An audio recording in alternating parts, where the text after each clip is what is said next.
సవాళ్లు ప్రతి సవాళ్లతో పల్నాడులో రాజకీయం పదునెక్కుతోంది. పుష్కర పనుల్లో జరిగిన అవినీతినే ప్రధాన అంశంగా చేసుకుని ఇద్దరు ఎమ్మెల్యేలు చేసుకుంటున్న ఆరోపణలు విమర్శలు కాస్త ఇప్పుడు మరింత కాకపుట్టిస్తున్నాయి. బస్తీమే సవాల్ అనుకుంటూ వారిద్దరూ కత్తులు నూరుకుంటున్నారు. డేట్ టైం ఫిక్స్ చేసుకుని కథన రంగానికి కాలు దువ్వారు. ఇంతకీ ఆ ఎమ్మెల్యేలు ఎవరు? పల్నాడులో ఏం జరుగుతోంది? పల్నాడు ఎమ్మెల్యేల సవాళ్లు ప్రతి సవాళ్లు. పుష్కర పనుల్లో అవినీతిపై మండిపడ్డ పిన్నెల్లి రామకృష్ణారెడ్డి నిరూపించాలని సవాల్ విసిరిన టీడీపీ ఎమ్మెల్యే ఎరపతినేని. ఈ నెల 29న దాచేపల్లి మార్కెట్ యార్డ్లో వేచి ఉంటానన్న ఎరపతినేని సవాల్ను స్వీకరించిన Pinnelli.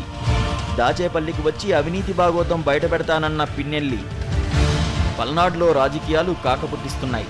Macherla YSRCP MLA Pinnelli Ramakrishna Reddy, Gurajala TDP MLA Yarapathineni Srinivasa Rao మధ్య పుష్కర యుద్ధం మొదలైంది.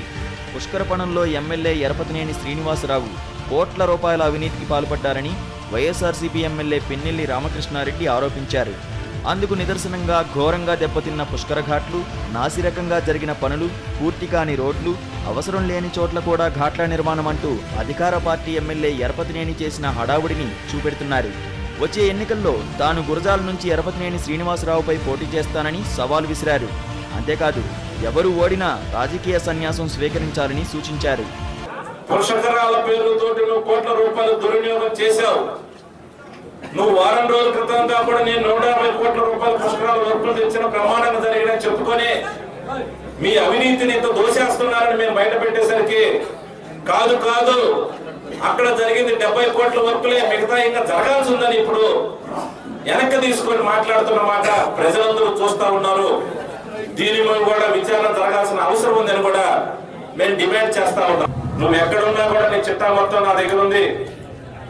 నువ్వు ఆంధ్ర సీడ్స్ పేరుతోటి నువ్వు ఎన్ని లక్షల రూపాయలు ఎగ్గొట్టి రైతులకు ఎగ్గొట్టావో, నువ్వు మంచికల్లో ఏం చేసావో, 10 సంవత్సరాలు నువ్వు మంచికల్లో రావడానికి కూడా ధైర్యం చేయలేక రాలేక ఎందుకు పోయినావు అనేది కూడా ప్రజలందరికీ తెలుసు. దాని మీద కూడా ప్రజలకు చేయాల్సిన అవసరం ఉంది, విచారణ చేయాల్సిన అవసరం ఉందని కూడా నేను ఈ సందర్భంగా తెలియజేస్తా ఉన్నాను. పిన్నెల్లి రామకృష్ణారెడ్డి ఆరోపణలను టీడీపీ ఎమ్మెల్యే ఎరపతినేని శ్రీనివాసరావు ఖండించారు. పుష్కర పనుల్లో అవినీతికి పాల్పడలేదని అంటున్నారు. పుష్కర పనుల కోసం ప్రభుత్వం 150 కోట్ల రూపాయలు మాత్రమే కేటాయించిందని తెలిపారు. అందులో 75 కోట్ల రూపాయల పనులు జరిగాయని, మిగిలిన నిధులతో రోడ్లు వంటి అభివృద్ధి పనులు చేయాల్సి ఉందని అంటున్నారు. తనపై చేసిన ఆరోపణలను రుజువు చేయాలని ఈ నెల 29న దాచేపల్లి మార్కెట్ యార్డ్లో ఉదయం 11 గంటల నుంచి 1 గంట వరకు వేచి ఉంటానని ఎరపతినేని సవాల్ విసిరారు.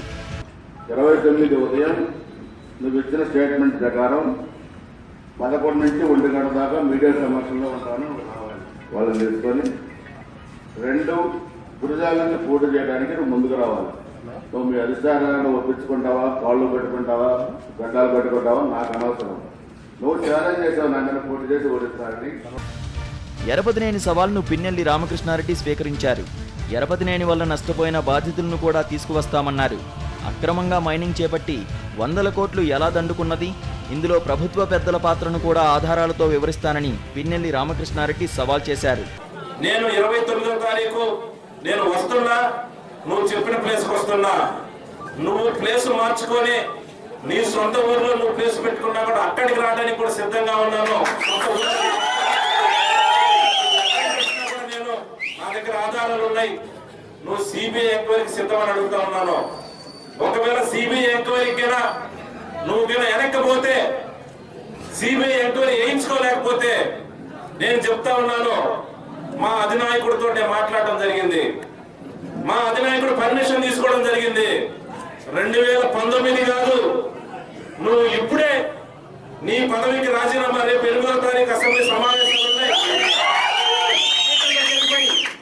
నువ్వు రాజీనామాని ఆమోదింప చేసుకో. నీతో పోటీ చేయడానికి నేను సిద్ధం. మా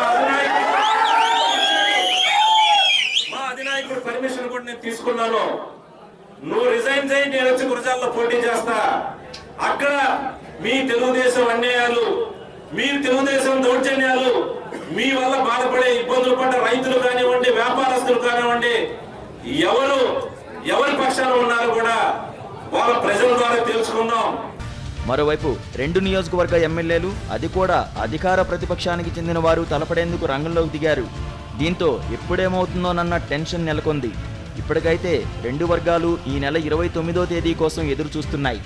ఆ రోజు తమ అనుచరులు సహచర ఎమ్మెల్యేలతో తరలి వెళ్లేందుకు ఇరు వర్గాలు సమాయత్తమవుతున్నాయి. మరి దాచేపల్లి మార్కెట్ యార్డ్లో 29వ తేదీన జరిగే అవినీతి నిరూపణ వ్యవహారం ఏ మలుపులు తిరుగుతుందో. రవీంద్రారెడ్డి, సీనియర్ కరెస్పాండెంట్, సాక్షి న్యూస్, గుంటూరు.